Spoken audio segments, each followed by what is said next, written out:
Extreme TV, TV for love.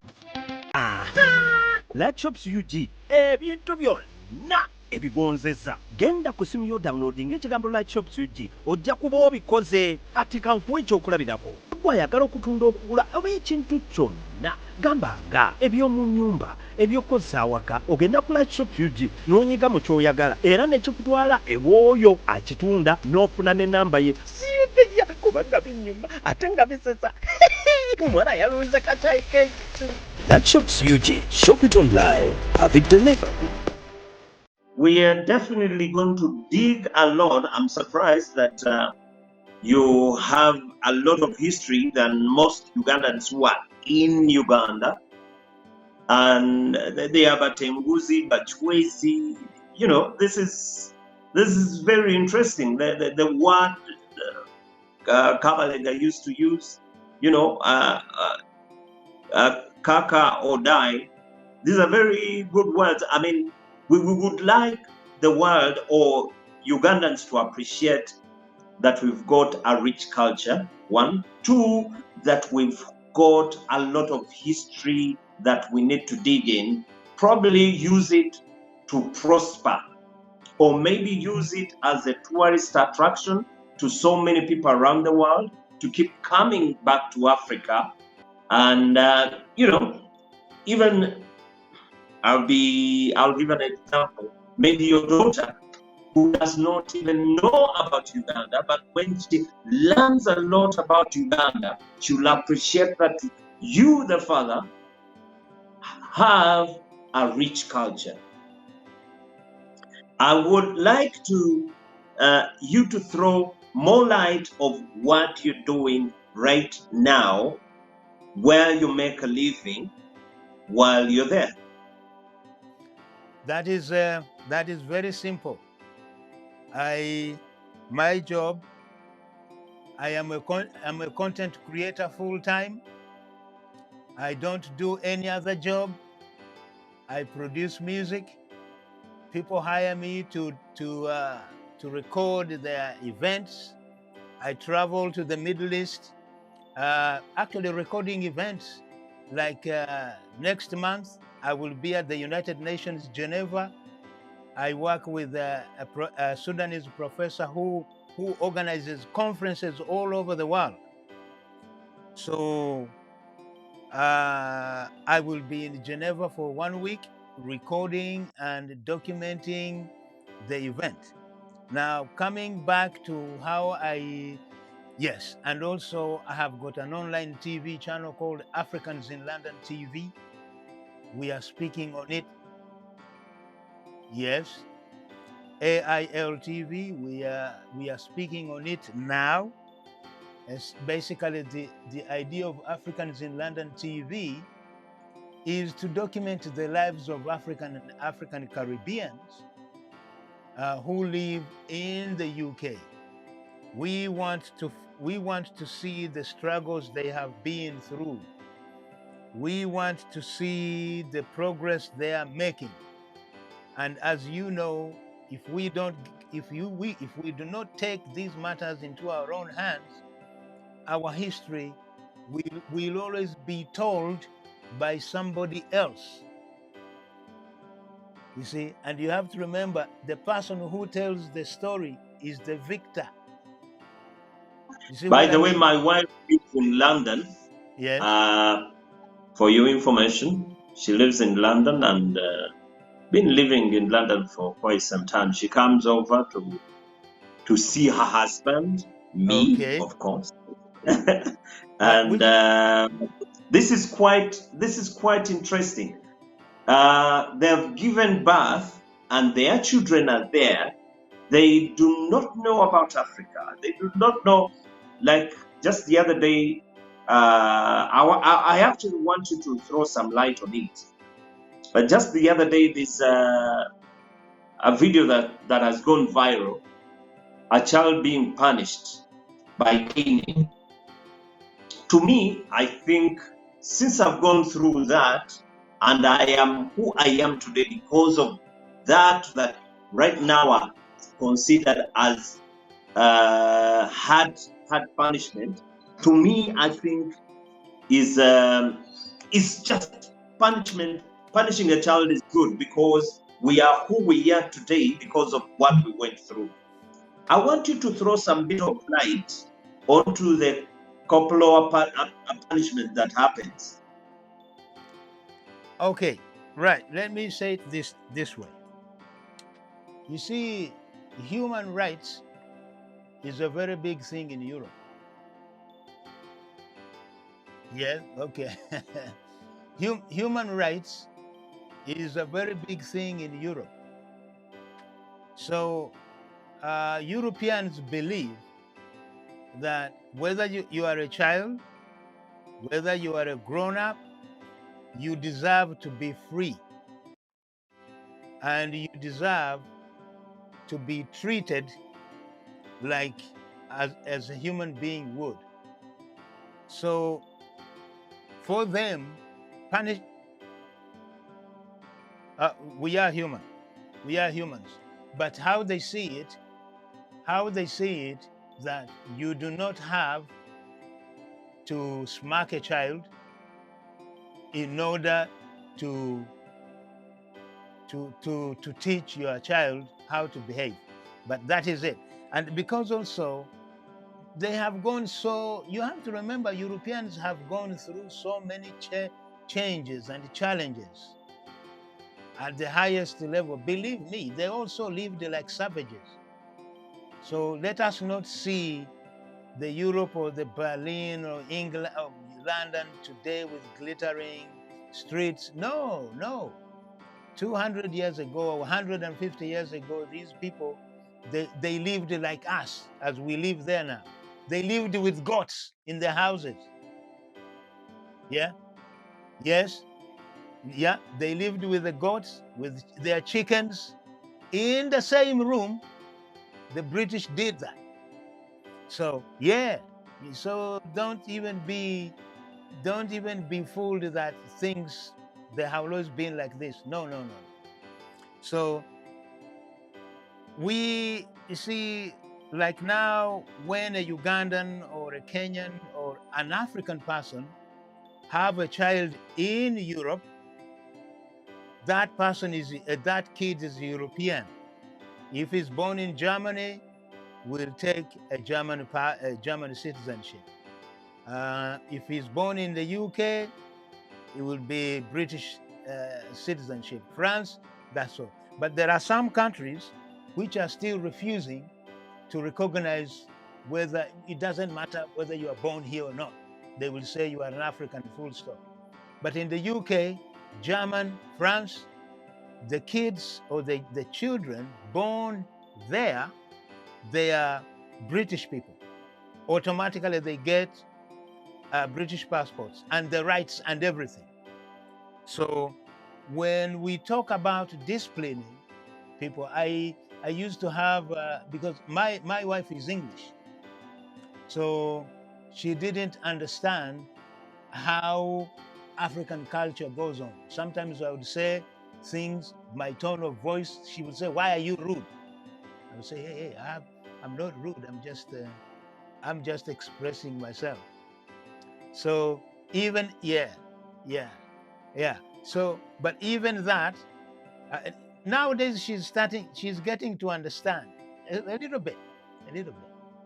You see, my daughter is the same. If you see me having a conversation with my daughter, you will even think she's not my daughter. Sometimes we'll argue, and it's like, look at this young woman here, the woman that I used to, the child I used to carry in my in my hands, but now she's challenging me. They don't have that, but they know. She would say, "Hey, Dad, listen. I know when you decided to do X, Y, Z. Whom did you ask to do X, Y, Z?" So, yes, the discipline. You see, back home, I can understand why we need to do things differently, but also what I find lacking is that to realize, say for example, if you have got a son or you've got a daughter, you need to treat those those young people as people you separate. I know it is hard to separate yourself from being your daughter or your son, but have a conversation that is inclusive, not dominating. You see what I'm saying, though? Yeah. Yes. Yeah. Because you see, if you come here and you see how an 11-year or an 8-year-old boy having a conversation with his father, you won't even know that they are related. They will actually They go into they don't even give you a respect. They will even say, Joseph, I think you're not right here. And you're like, is this his brother or cousin or yes, something? yeah, yeah, yeah. Do you So think that is how, culturally in Africa, yeah. I do not want to, I am not here to discipline the other nation, but do you think that is good in Africa here? Well, first of all, Africa, we have got this tendency, not the tendency. We know that a man is the head of the family. Whatever man says goes. So you see, now that is where we need to start. Yes, we know that a man is the head of a family, but also you have to remember, if you have got your son, he will also be a head of the family. So the training has to be well, of course we have to initiate adult education. This is a beginning of a lot to be discussed, meaning Yeah. I will have to have a weekly program, if you don't mind. We bring diaspora back home to discuss a lot about our cultures, a lot about what we do, about what we can do for the young generation that we want to take over our legacy. And if you don't mind, that is. No, Please tell me. I don't mind at all. No. So that we grow this diaspora understanding culturally, what is good there that we can borrow back home, what is not good. I'm not here to dictate, but what is not good will not be good to us. Africa is like one of those tribes, undiscovered tribes, that do not appreciate anyone outside their culture to come in. So we need to protect that. It is that protect us to be who we are. So when we come up with our culture, other nations will definitely have to appreciate. So you're actually forcing me to go. I will need to do a documentary about your school, a documentary about Lake Shoga. A lot has to be done. But before we wind up, kindly tell us, you did not tell us how you sell your garment and where you sell it. How much does it go for? How much do you produce? Where is your shop? Is it online? Is it displayed somewhere? Please tell us. Okay. Well, thank you very much. You see, this is everything. You need to have a grand plan. So my plan is to have these garments mass produced. So stage number one, I need to go to India. I know I have already located some garment manufacturers. I want to go to India, but not China, because China, they can reduplicate the garments and sell them anywhere. So then ffe wano ku Extreme Arts tugamba nti jangu recordinge naffe oleme kwejjusa gambanga music omulungi quality nga yakabi nungi okuzaama ate tukola ebintu bingi gambanga obulango music videos, tulina ne offer. Ate offer ojja kimanya ng'otuuse wano. Jangu tukole, jangu ofune ekirungi, ate kinakkirizibwa buli wamu kubanga buli kyuma kye weetaaga okukola ekirungi Quexim Arts Records tukirina. Tujja kusanyuka okukolagana naawe kubanga ky'onojjayo ate buli omu ajja kyagala. Jangu tukole. Extreme TV for love. See, for me, it is a mass production. It's a mass production idea. I want them, have them in roles and in different materials. You see, for now, what you have just seen there, it is silk, and not everybody is going to wear silk. So I'm really looking for fine linen. I'm looking for fine cotton, and not only that. I'm going also to do shoes. So that especially for women, they can have these canvas shoes when they can wear it as a suit from bottom to top. You can have designer shoes all with the same patterns. So that's and also I have got I have already designed samples for phone covers. iPad covers. Yeah. So I will send you the images so that you can see. What could be delaying you? What is delaying me? Everything is about logistics, because you have to find the right people who are going to manufacture the garments, and you also need to trust them. You see, that is also it's not very easy, but I'm determined. So the shirts that you have seen, there is a special printing place here somewhere in Kent. I can order just a few prints, and they will print me whatever I want. But now I want everything mass production, and it is coming. What about on garments that young people put on, the likes of full neck, the t-shirts, the hoods, and the rest?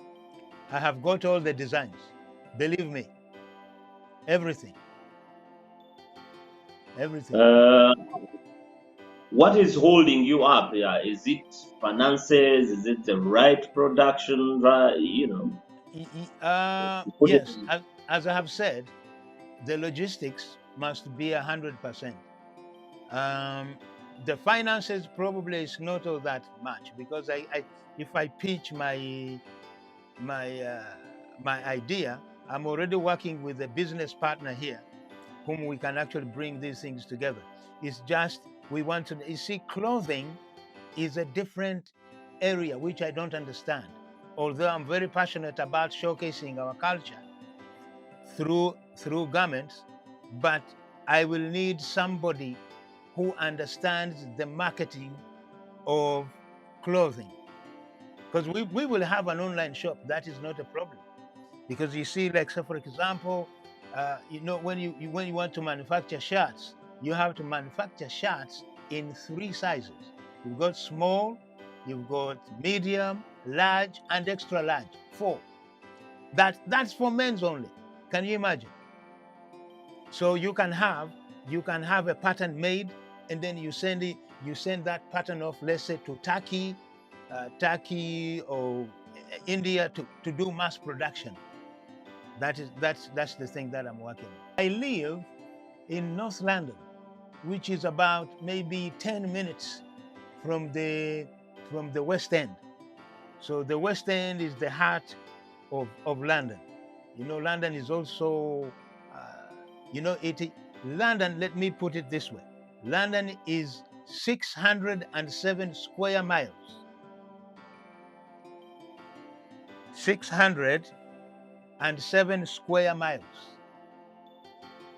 So, and it has got 32 boroughs. You see, like those ones, you could even call them districts. So you can imagine.